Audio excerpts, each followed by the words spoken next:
Paul Darley. I'm president and CEO of WS Darley and Company. We're a business that was founded in 1908 here in Chicago. We've got manufacturing plants in Wisconsin, Iowa, and Michigan.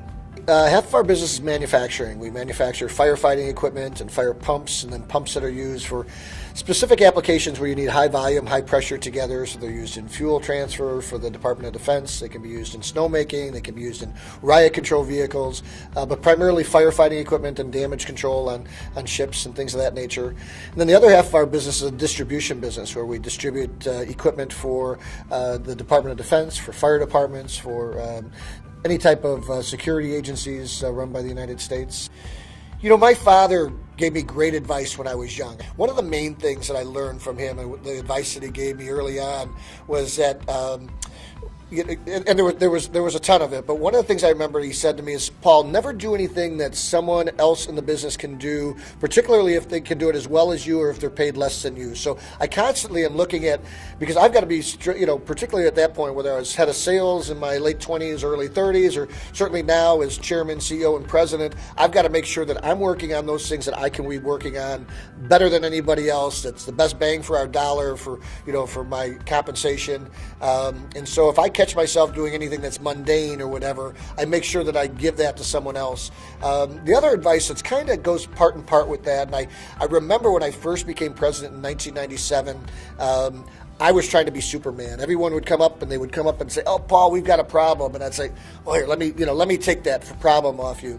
And I remember somebody gave me an article. It was a Harvard Business Review article that was actually written, I think, in 1998. It was called "Who's Got the Monkey?" And the article talks to somebody comes up and you say, "Hey, Paul, we got a problem here," and they give you the monkey. The idea is don't take the monkey. You got to make sure that they keep that monkey. And I see a lot of new presidents or a lot of entrepreneurial people feel, look, I've got to go and make sure that I'm Superman. I can show everybody how committed I am. And I can solve this better than anyone else.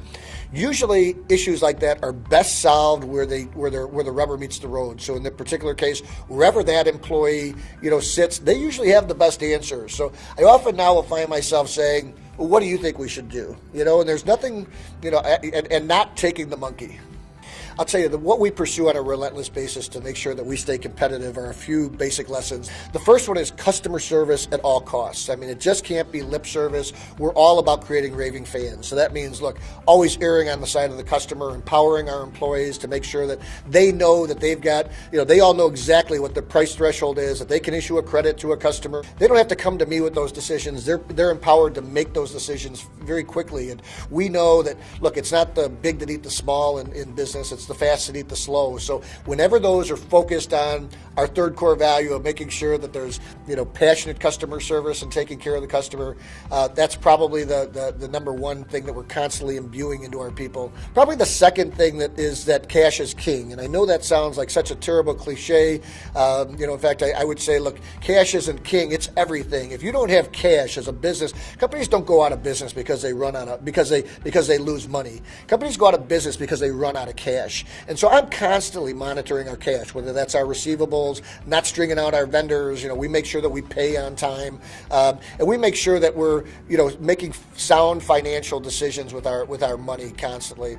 The third thing would certainly be employee related. So it would be making sure that we're taking care of our employees and our best employees, and making sure that we've got the right people on the bus, and not doing that in a threatening, hard, driving manner, but just constantly checking in with them. And and if somebody is on the team and they're not drinking the Kool-Aid, they're not in 100%, we don't want them on the team, and we'll have those heart-to-heart talks. And if it's something that we're doing that is because of us that they're not in agreement, we'll try to change our ways. But if we can't, it's okay to move on. Life's too short for that employee to be in a position where they don't feel welcome.